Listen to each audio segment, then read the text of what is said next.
Buenos días.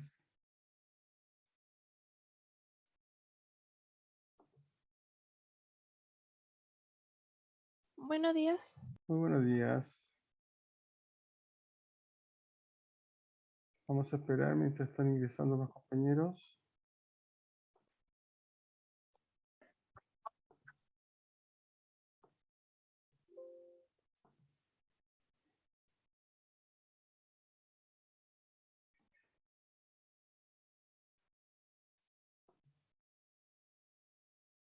Mientras ingresan los compañeros, por favor, ingresar al chat. Poner su nombre, su apellido presente.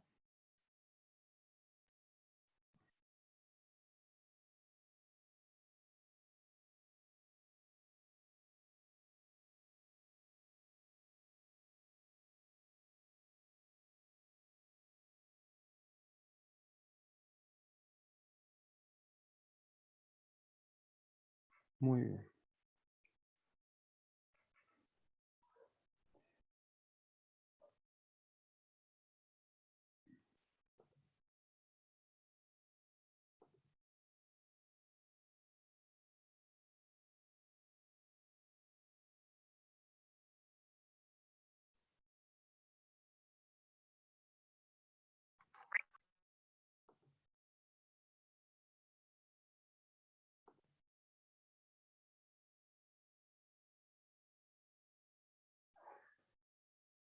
Ya, vemos 10 participantes. Vamos a dar inicio entonces. Muy buenos días a todos. Buenos días a todas.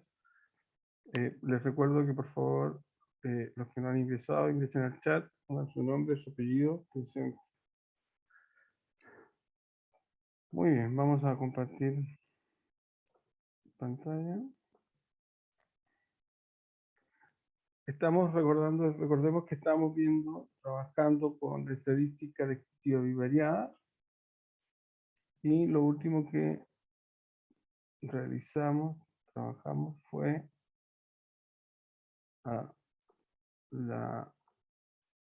los intervalos de confianza para los estimadores, ¿no es cierto?, de los parámetros beta 0, intervalo de confianza para los parámetros beta 0, beta 1 y sigma cuadrado. Los intervalos de confianza nacen a partir de los estimadores de cada uno de estos parámetros poblacionales. ¿Bien? Entonces vimos un ejemplo y calculamos el intervalo de confianza para beta 0. ¿Bien?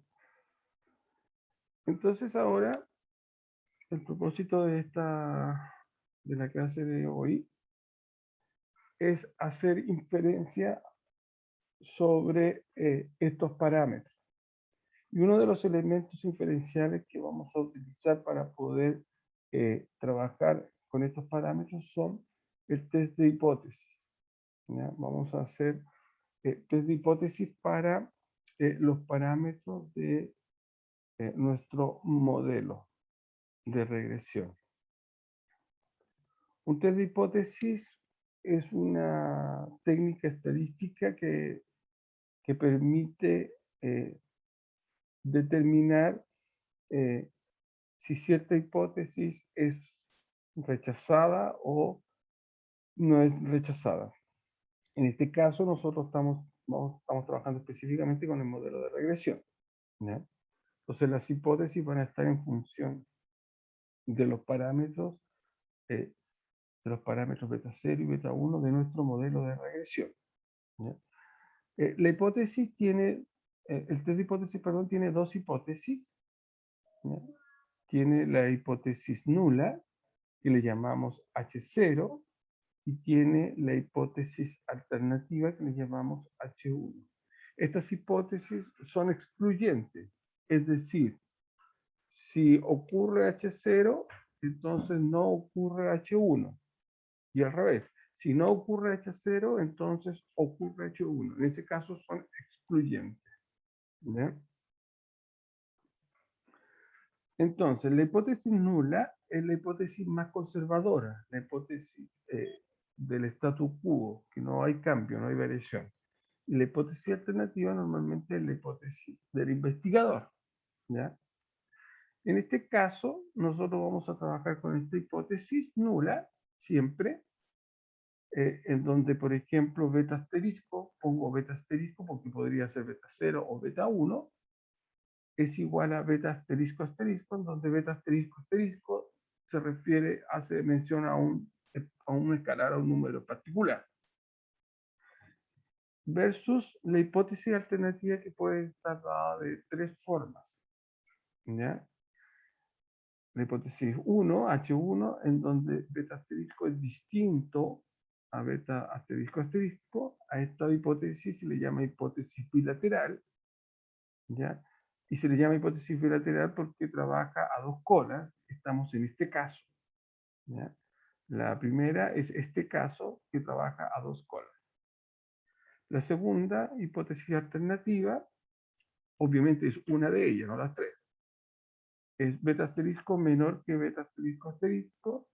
Esta hipótesis es una hipótesis unilateral, ya con cola hacia la izquierda, es decir, esta imagen de acá. Y H1, en donde beta asterisco es mayor que beta asterisco asterisco, también es una hipótesis unilateral, porque trabaja a una sola cola, pero en este caso con cola hacia la derecha. Entonces, así nosotros presentamos nuestra hipótesis, nuestro test de hipótesis, ¿ya? Una hipótesis nula versus una hipótesis alternativa, una de las tres, no las tres, una de las tres hipótesis alternativas. Entonces, para poder determinar si uno rechaza o no rechaza la hipótesis nula, lo que tiene que hacer es determinar la región de aceptación, pero mejor, nosotros vamos a hablar de rechazo, más que de aceptación. Uno debe determinar la región de rechazo. Y la región de rechazo es las colas azules, ¿ya? Estas colas azules. Esas son las regiones de rechazo, ¿ya? Es decir, que una vez que yo determino mi región de rechazo, esa región de rechazo va a estar dado por un valor teórico, ¿ya? Por un valor teórico. Una vez que yo determino la región de rechazo, calculo, ¿ya? Calculo un estadístico de prueba y veo en qué lugar de esta recta, de este eje mejor dicho, en qué lugar de este eje cae ese estadístico de prueba. Entonces, si cae en la parte azul, entonces nosotros rechazamos la hipótesis nula en favor de la hipótesis alternativa. En cambio, si el estadístico de prueba cae en la parte blanca, entonces nosotros no rechazamos la hipótesis nula en contra de la hipótesis alternativa. Por eso es importante que tengamos claro nuestra región de rechazo, para que después ver si rechazamos o no rechazamos. Es, de alguna forma es una regla de decisión. Es una regla de decisión. Esto es en términos genéricos un test de hipótesis, ¿ya? Para un modelo de regresión. ¿Ya? Existen otros test de hipótesis que eso lo vamos a estudiar más adelante. Pero como estamos en esta estadística bivariada, estamos trabajando con modelos de regresión, por lo tanto hacemos un test de hipótesis para los modelos de regresión.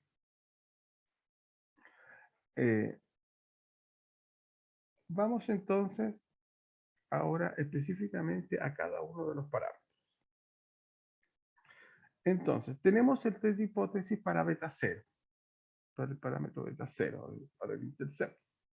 Entonces vamos a decir, por ejemplo, la hipótesis nula me dice que beta 0 es igual a un beta 00, donde recuerden que ese beta 00 es un valor, versus, y acá tenemos, ya vimos, las tres posibles hipótesis alternativas, que sea menor, que sea distinto o que sea mayor. Unilateral con la izquierda, bilateral a dos colas, unilateral con la derecha. Acá está. Con la izquierda, a dos colas, con la derecha. Y entonces, el valor teórico que me permite determinar la región de rechazo para el primer caso, es decir, para beta 0 menor que beta 00, es una T de student con 1 menos alfa de probabilidad y con n menos 2 grados de libertad. Entonces, nosotros debemos determinar el nivel de significancia. Ese nivel de significancia lo da el investigador. ¿Ya? Es decir, el valor del alfa, en este caso, es el nivel de significancia. Recordemos que cuando trabajábamos con intervalos de confianza, nosotros hablábamos de nivel de confianza. Ese nivel de confianza era 1 menos alfa por 100. En este caso, el valor del alfa es el nivel de significancia de nuestro test. ¿Ya? Es el nivel de significancia de nuestro test. Por lo tanto, el punto crítico que determina la región de rechazo para una hipótesis alternativa unilateral con cola hacia la izquierda es una T-student con 1 menos alfa de probabilidad y n menos 2 grados de probabilidad. Para el caso de que la hipótesis alternativa fuera bilateral, es decir, que beta 0 sea distinto a beta 00, entonces tenemos dos colas y los puntos críticos para cada una de esas colas es la T-student con probabilidad alfa medio con n menos 2 grados de libertad. En este caso, uno va a ser de signo positivo y el otro va a ser de signo negativo, que es simetría. Y por último, para el caso de una hipótesis alternativa unilateral, con cola hacia la derecha, mi punto crítico para la región de rechazo va a ser una T-student con una probabilidad alfa y n menos 2 grados de libertad. En las tres coincide el n menos 2 grados de libertad, lo que varía es la probabilidad. En el primer caso es 1 menos alfa de probabilidad, en el segundo caso es alfa medio, y en el tercer caso es alfa. ¿Ya? Es alfa. Este valor de esa probabilidad 1 menos alfa, alfa medio y alfa es el área que está en azul. ¿Ya? El área que está en azul. Muy bien. Una vez que yo determino mi región de rechazo, lo que necesito es determinar nuestro estadístico de prueba. Y en este caso, nuestro estadístico de prueba nace del pivote que utilizamos cuando construimos intervalos de confianza, pues están relacionados. ¿No? Y en este caso, nuestro estadístico de prueba sería este de acá. ¿Ya? Beta 0 beta 0 estimado menos beta 0, 0, donde este beta 0, 0, ¿no es cierto? Es lo que me indica la hipótesis nula. Y bueno, esto ya lo conocemos, el estimador de la varianza residual. Recuerden que esto nace de este pivote que está acá. ¿Ya? De este pivote que se distribuye con una T-student. Este pivote lo utilizamos cuando construimos intervalos de confianza. A partir de este pivote es el mismo que utilizamos para nuestro estadístico de prueba para el caso de la hipótesis para beta 0. De la misma manera, hacemos nuestro test de hipótesis para beta 1. La técnica es la misma, determinamos nuestra hipótesis nula, que es beta 1 igual a beta 1 0, en el sentido de que es un número, versus las tres posibles hipótesis alternativas. ¿Ya? Unilateral con la izquierda, bilateral a dos colas, unilateral con la derecha. Los puntos críticos de la región de rechazo son exactamente las mismas. Alfa, alfa medio, 1 menos alfa. Lo que cambia, obviamente, es el estadístico de prueba. Este estadístico de prueba también nace, ¿no es cierto? También nace de los pivotes. En este caso, de este pivote. ¿Ya? De este pivote, que es el mismo que construimos nuestro intervalo de confianza. De aquí nace el estadístico de prueba, por eso se atribuye una T-student, por eso en nuestro caso, nuestro estadístico de prueba es una T. Y los puntos críticos son T-student.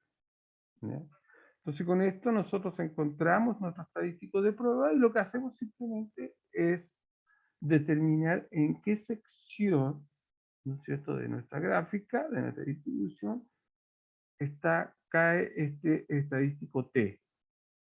Este estadístico T. Si cae en la región blanca, entonces no rechazamos la hipótesis nula. Y si cae en la región azul, entonces rechazamos la hipótesis nula en favor de la hipótesis alternativa. Recuerden que si yo rechazo la hipótesis nula, estoy aceptando la hipótesis alternativa. Si yo no rechazo la hipótesis nula, estoy aceptando la hipótesis nula en contra de la hipótesis alternativa. Así es entonces como nosotros vamos a hacer desde hipótesis para los parámetros, en este caso de nuestro modelo, beta 0 y beta 1. Veamos un ejemplo. Dice, se quiere realizar un estudio sobre la relación entre el tiempo dedicado al estudio y el rendimiento de la asignatura de matemáticas. Entonces, lo que queremos ver es si existe alguna relación entre el tiempo que dedica un estudiante a estudiar la asignatura de matemáticas y las calificaciones. El tiempo de esta minoría. Entonces dice, determine el coeficiente de correlación de Pearson, interprételo, determine el modelo de regresión lineal, encuentre intervalos de confianza y determine si se rechaza o no se rechazan estas hipótesis. Muy bien, entonces vamos a dejar de compartir esto y vamos a compartir un Excel. Ahí. Ya tengo más o menos, tengo a mi tabla el tiempo, el rendimiento. Entonces lo primero que vamos a trabajar, es en el coeficiente de correlación de Pearson para ver si efectivamente estas variables están relacionadas. Ambas variables son variables cuantitativas, por eso utilizamos el coeficiente de correlación de Pearson, ¿no es cierto?, para determinar si existe asociación lineal entre esas variables.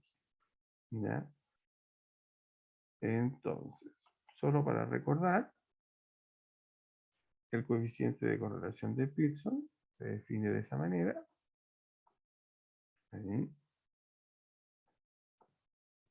¿Cierto? Ese es nuestro coeficiente de correlación de Pearson, nuestro R, que va desde -1 a 1. Estamos haciendo un repaso con este ejercicio, vamos a hacer un repaso de lo que hemos visto en estadística bivariada para el caso de variables cuantitativas.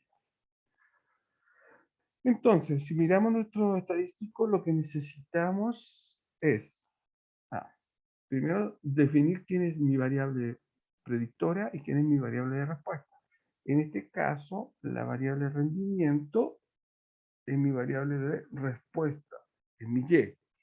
Y la variable tiempo de estudio es mi variable predictora, X. ¿Ya? Ahí. Ahí. Por lo tanto, lo primero que voy a hacer es calcular la media, ¿no es cierto? La media de las X, ¿ya? La media de las X y la media de la Y. Es decir, voy a calcular el promedio del tiempo que dedican los estudiantes y el promedio de sus calificaciones. ¿Ya? Voy a utilizar obviamente la función promedio para ambos casos.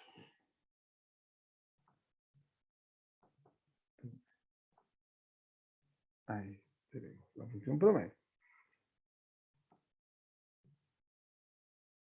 Vamos a ir siendo ordenadito para que nos vaya ahí. Entonces tenemos un promedio de tiempo de 3.45 horas, el promedio que dedican los estudiantes, y un promedio de notas de un 4,15.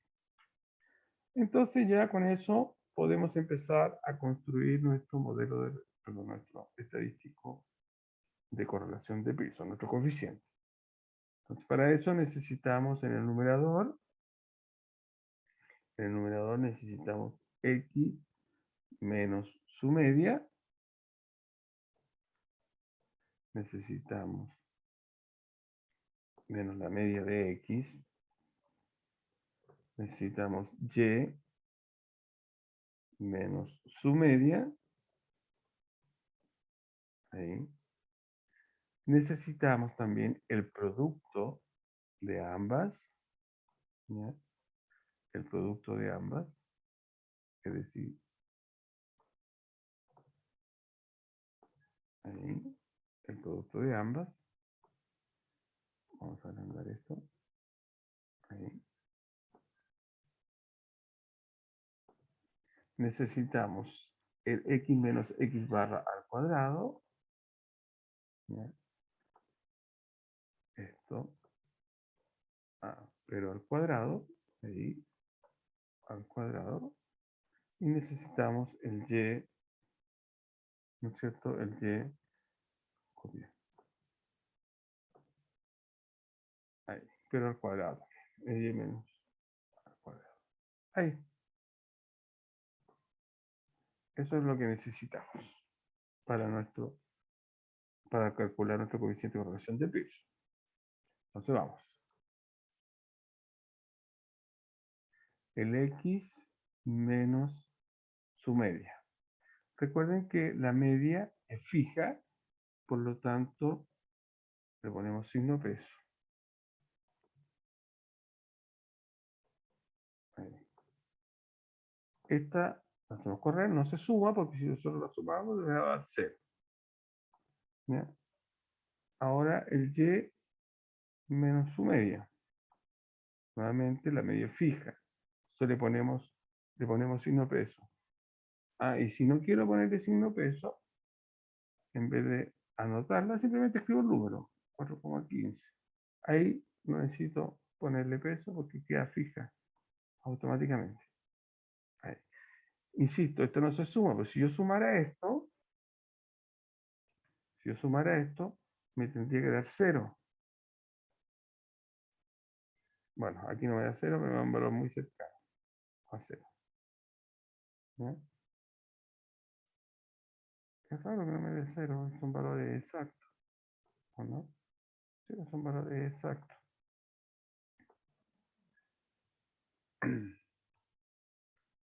A ver, voy a hacerlo de nuevo. Y menos su media. Y esto sí lo voy a fijar. Ahí.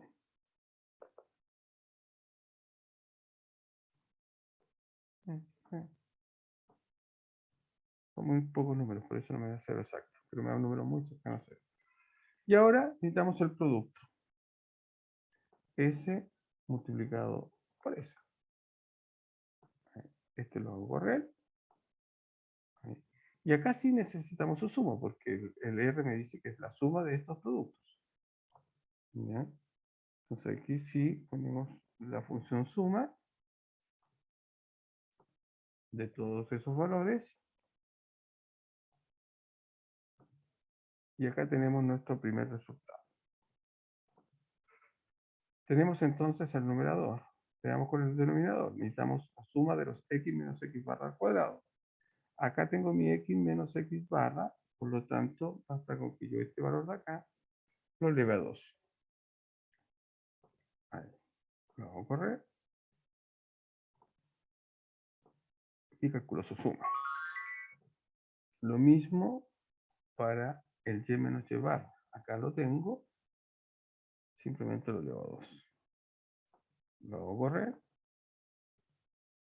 Muy bien. Y calculo su suma. Listo. Ahí tengo entonces, con eso ya puedo calcular mi R. Entonces, ¿qué sería mi Pearson? Mi R, así lo vamos a poner. R de Pearson. Coeficiente de correlación de Pearson. ¿Ya? Entonces, ¿cómo está definido? El numerador es la suma de x menos x barra, y menos y barra. Y eso lo tengo acá. Entonces sería S dividido ya dividido por la raíz cuadrada, de la suma de los x menos x barra al cuadrado, es decir, eso, por la suma de los y menos y barra, eso. Y acá tengo mi coeficiente de correlación de Pearson. Nos podemos dar cuenta que es un 0.96883 y según nuestros grados que nosotros dimos, ¿no es cierto? Podemos establecer un cuadrado de texto, podemos decir de que existe una fuerte correlación positiva entre el tiempo, ¿cierto? El tiempo de estudio y las calificaciones. Es decir, que mientras más uno estudie, mejor calificaciones va a tener. Evidencia de esto es un R igual a 0,97 aproximadamente. Aquí siempre uno tiene que poner la evidencia. ¿Ya? Siempre tiene que poner la evidencia. Muy bien. Entonces ahí calculamos nuestro coeficiente de correlación de Pearson e interpretamos. ¿Ya? Las interpretaciones las voy a dejar por acá. Por ahí. Muy bien. Entonces, usted ya no lo voy a ocupar. Luego me piden encontrar, ¿no es cierto?, nuestro modelo de regresión, ya que existe una fuerte correlación lineal positiva entre ambas variables, el tiempo de estudio y las calificaciones. Entonces generemos nuestro modelo de regresión. ¿No? Para eso vamos a recordar, vamos a traer aquí a colación nuestros estadísticos, ¿no es cierto? Beta 0 y beta 1. Ahí tengo el estadístico beta 0 y voy a insertar otro texto para traer el estadístico beta 1. Acá traigo el estadístico beta 1. Muy bien. Voy a agrandar un poquito para que se vea bien. Ahí. Y voy a agrandar este también para que se vea un poco. Ahí. Entonces primero necesitamos calcular beta 1, ya que beta 0 depende del valor de beta 1. Para esto que necesitamos, el n, que es el tamaño de la muestra, lo tenemos, el x barra, el y barra, lo tenemos. Necesitamos este producto, la suma de x por y necesitamos la suma de los x al cuadrado. Entonces aquí vamos a poner x por y aquí vamos a poner x al cuadrado. Entonces, calculamos el x multiplicado por el y. Ahí, hacemos correr y calculamos su suma. Y ahora lo que hacemos es tomar el x y elevarlo a 2. Ahí. Hacemos correr y calculamos su suma. Listo. Con eso ya podemos calcular nuestro estimador de beta 1. Yo voy a poner acá. Voy a poner estimador de beta 1. El estimador de beta 1. Este estimador de beta 1 es un cociente entre n, que en este caso son 6 datos, por x barra, acá tengo mi x barra, por y barra, acá tengo mi y barra, menos la suma de los x por y, acá tengo la suma de los x por y. Eso va en el numerador sobre, en el denominador va n nuevamente, que es 6 por x barra, pero al cuadrado. Voy a poner paréntesis. Acá tengo mi x barra, pero lo voy a elevar a 2, cierro paréntesis, menos, voy acá, la suma de los x al cuadrado. Acá tengo mi suma de los x al cuadrado. Cierro paréntesis, y ahí tengo entonces mi estimador de beta 1. Ahí. Y me falta sentarlo. Ahí. Y ahora calculamos nuestro estimador de beta 0. El estimador de beta 0 está acá, depende del y barra, del beta 1 estimado y del x barra. Tenemos todo. Entonces, y estimado menos beta 1 estimado, que lo acabo de calcular, por x barra. Y acá entonces tengo mi estimador de beta 0. Por lo tanto, una vez que ya calculé mi estimador de beta 0, mi estimador de beta 1, entonces puedo determinar mi modelo de regresión, ¿no es cierto? Entonces vamos a escribir nuestro modelo de regresión estimado.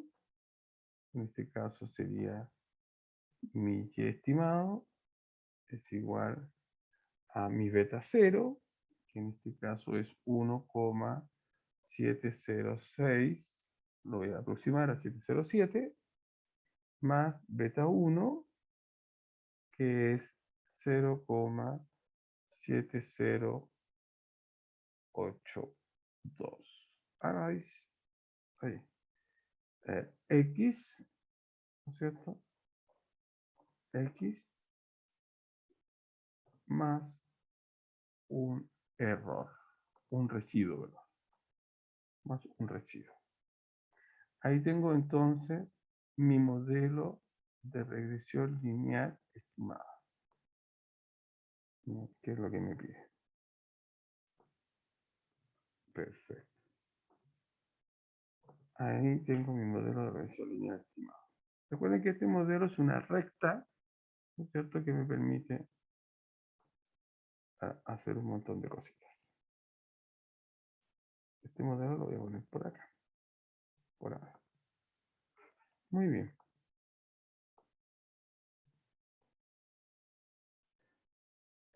Me quedan 6 minutos. Un elemento que vamos a necesitar para poder calcular, porque me pide los intervalos de confianza, es nuestro estimador, ¿no es cierto? Es nuestro estimador de la varianza residual. ¿Ya? Nuestro estimador de la varianza residual. Eso lo vamos a necesitar. Entonces, solo para recordar, nuestro estimador de la varianza residual, ¿cierto?, está dada por esta expresión. Ahí. Esto. Este es nuestro estimador de la varianza residual. Lo vamos a agrandar un poquito. Ahí. Eso lo vamos a calcular. ¿Qué necesitamos? Fíjense, necesitamos el Y-gorro. Este Y-gorro no es más que reemplazar los valores de X en nuestro modelo estimado. En nuestro modelo estimado. Entonces vamos a calcular ese Y-gorro. ¿Ya? Ahí. Estimado, voy a dar un poquito. Ahí. Y lo voy a pegar acá. Entonces, ¿cómo calculamos nuestro Y estimado? Simplemente reemplazamos los valores de X en nuestro modelo. Es decir, beta 0, voy a ocupar el completo, no este. Beta 0 más beta 1 por el valor de mi x. Fijamos beta 0 y beta 1 con un signo peso. Beta 0 y beta 1 quedan fijos. Y acá tengo nuestro valor estimado. Fíjense que el valor de la muestra es 3,5 y el valor que me entrega mi modelo estimado es 3,477. Esa distancia entre 3,5 y 3,477 es mi residuo. ¿Ya? Esa distancia. Lo hago correr. Ahí. Acá no necesito sumar. Y ahora simplemente lo que tengo que hacer es esta distancia entre el y menos el y estimado. Y eso elevarlo a 2. ¿Ya? Entonces vamos a insertar acá.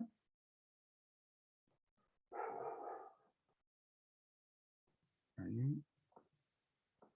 Entonces aquí vamos a calcular y menos el y estimado. Ahí. Y menos el y estimado al cuadrado. Ahí. Vamos a agrandar un poquito. Ahí. Y lo vamos a poner acá.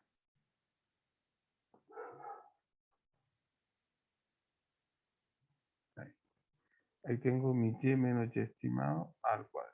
Entonces lo que hago es simplemente, paréntesis, tomo mi y, en este caso en 3,5, le resto el y estimado, que es el que acabo de calcular, y lo elevo a 2.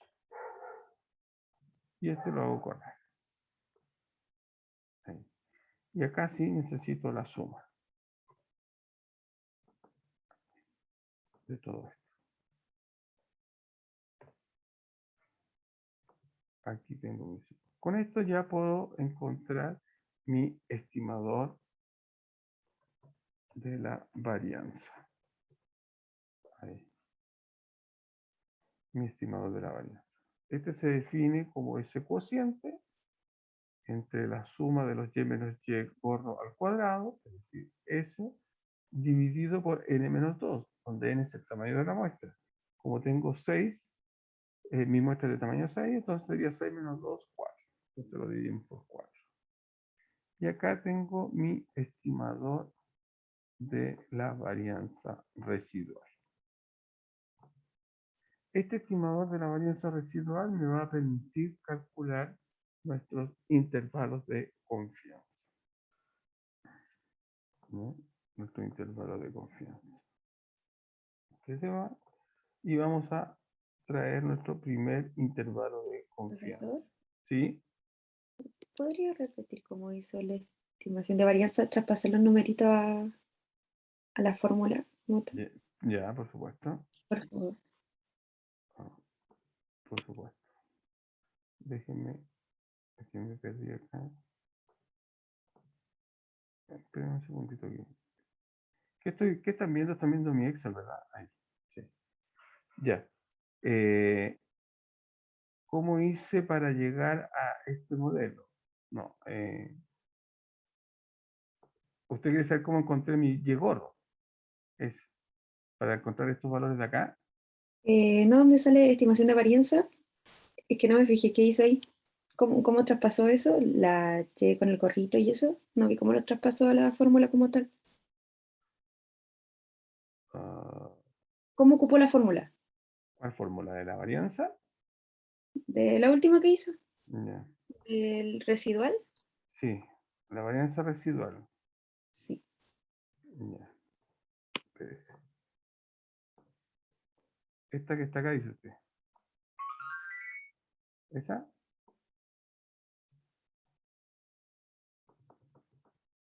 ¿Cómo encontré esto? ¿Eso es la pregunta? Sí. Ya. Simplemente yo aquí ya tengo mi y menos h gorro al cuadrado, este valor de acá. Por lo tanto, simplemente lo que hice fue tomar este valor